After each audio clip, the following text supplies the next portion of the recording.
Assalamualaikum warahmatullahi wabarakatuh. Salam sejahtera untuk kita semua. Om Swastiastu, Namo Buddhaya, salam kebajikan, rahayu. Yang kami hormati pimpinan dan anggota Komisi 6 DPR RI, yang kami hormati dari Kementerian BUMN, ada ya dari Kementerian BUMN, kemudian Direktur Utama PT Semen Indonesia beserta jajarannya. Saya Rieke Diah Pitaloka, belum kenalan ya Pak. Tadi saya agak terlambat datangnya. Beberapa catatan saya tolong koreksi jika data saya salah.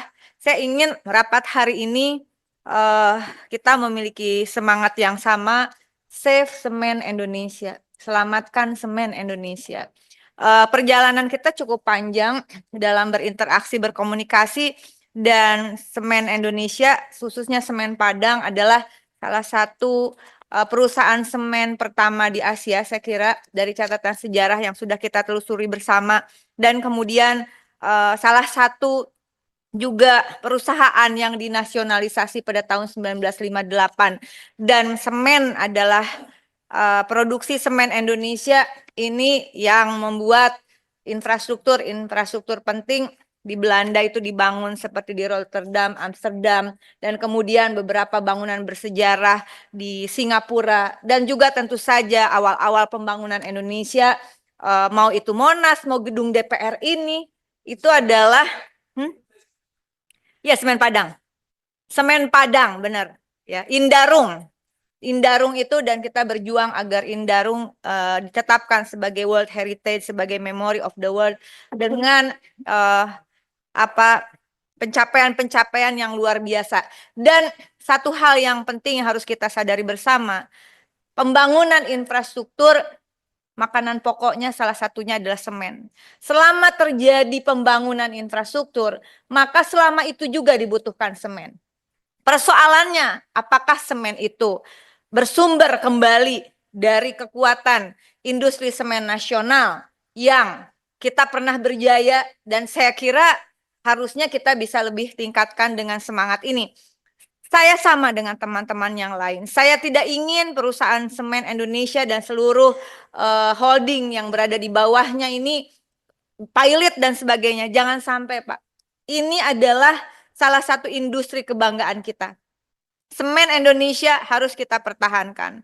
Mari kita buat komitmen bersama. Untuk teman-teman PT Semen Indonesia, sama dengan masukan teman-teman lain. Pertama adalah bagaimana perbaikan mekanisme tata kelola perusahaan internalnya. Proteksi terhadap hak-hak karyawan menjadi penting. Lalu tanggung jawab terhadap perbaikan lingkungan dengan adanya industri semen itu juga mohon menjadi perhatian. Kemudian juga CSR dari Semen Indonesia beserta perusahaan-perusahaan yang bergabung di dalamnya, ini juga penting untuk dihitung ulang, Bapak. Namun demikian saya kira itu kita akan dorong agar ada perbaikan. Tetapi di sisi lain, kami sangat menyadari, khususnya kami yang sudah lama di Komisi 6, siapapun yang menjadi direksi di Semen Indonesia, dengan dalam tanda kutip tidak adanya keberpihakan kebijakan terhadap penguatan semen, perusahaan semen dalam negeri ini, nggak akan sanggup, betul ya Pak Nasinnya. Kita sudah berteriak dari 10 tahun lalu. Oleh karena itu dalam kesempatan berharga ini, saya ada beberapa catatan, mohon dikoreksi. PT Semen Indonesia membukukan penurunan profitabilitas kuartal ketiga 2024 sebanyak 58,66% atau ekivalen dengan 741,45 miliar dibanding periode yang sama di tahun 2023 senilai 1,79 triliun. Betul ya Bapak? Kemudian laporan keuangan 30 September 2024 ada penurunan pendapatan yang cukup signifikan, 4,93%, ini ekuivalen dengan 26,29 triliun. Kalau dibandingkan dengan periode yang sama di tahun 2023 senilai 27,66 triliun. Saya yakin bahwa Bapak Ibu juga sudah cukup berusaha agar terjadi penjualan yang signifikan, begitu. Tetapi kapasitas industri semen kita, koreksi Pak kalau saya salah lagi, itu adalah 120 juta ton per tahun. Dan kebutuhan nasional kita sekitar 67 juta ton di tahun 2023. Ada surplus yang begitu besar, ya, overproduksi atau sebenarnya ada permainan di dalam industri semen ini. Oleh karena itu tadi dikatakan bagaimana ketersediaan suplai batu bara untuk industri semen yang dengan harga yang harusnya ada keberpihakan juga, begitu Bapak ya. Kita memberikan dukungan penuh. Dan kita juga, saya mohon nanti Bapak, kami Komisi 6 diberitahu bagaimana tentang Permendag nomor 36 tahun 2023, Junto Permendag nomor 7 2024 tentang kebijakan dan pengaturan impor. Apakah kalau dari beberapa pemberitaan dikatakan tidak ada impor di tahun 2023, benarkah? Ya, kalau sudah ada seperti yang teman terdahulu katakan, ada kebijakan untuk pengaturan impor untuk semen misalnya. Namun apakah impor itu jumlahnya lebih banyak, atau kalau terjadi impor semen yang banyak, berarti ada, bolehlah kita katakan ada mafia semen di sini.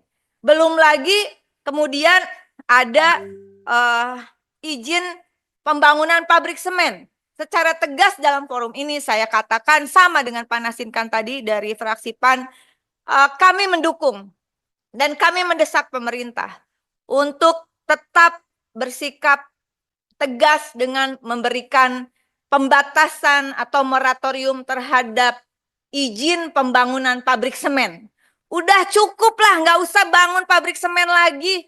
Ini overproduksi. Di toko, silahkan Bapak dicek. Saya ini juga kalau main Pak ke toko bangunan Pak. Karena dulu waktu kecil saya nyambi cari duit jajan di toko bangunan Pak. Nah, di toko bangunan itu semen-semennya sebagian udah jadi batu, Pak. Hah? Toko bangunan. Dulu belum ada TikTok. Kalau dulu udah ada TikTok, lari sekali ya kita. Jadi ngomongin ini, influencer. Nah, oleh karena itu Bapak mohon dukungan juga. Dan mudah-mudahan masuk ke dalam kesimpulan rapat. Agar moratorium izin pembangunan pabrik semen baru itu menjadi salah satu dukungan keputusan dari Komisi 6. Lalu juga dijalankannya Permendag, ini mohon dicatat teman-teman dan pimpinan. Tadi Permendag nomor 36 tahun 2023, Junto Permendag nomor 7 2024 tentang kebijakan dan pengaturan impor, tentang pembatasan impor semen. Kalau ini mandul Pak, di sebelah mana harus kita perbaiki? Yuk kita ngobrol bareng. Kalau perlu kita FGD secara terbatas misalnya, begitu pimpinan. Alhamdulillah. Nah juga pemberlakuan SNI untuk semen saya kira wajib begitu, dengan maraknya semen-semen di luar produksi Indonesia. SNI badan dikeluarin oleh badan, itu mitra kita juga kan Pak?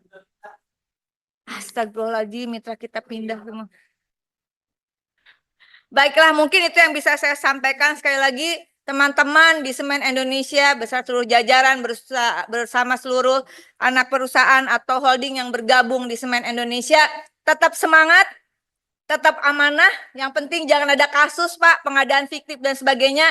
Jangan ada korupsi, nasib karyawan diperhatikan. Kita berjuang sama-sama. Sekali lagi, saya tidak mau Semen Indonesia bangkrut.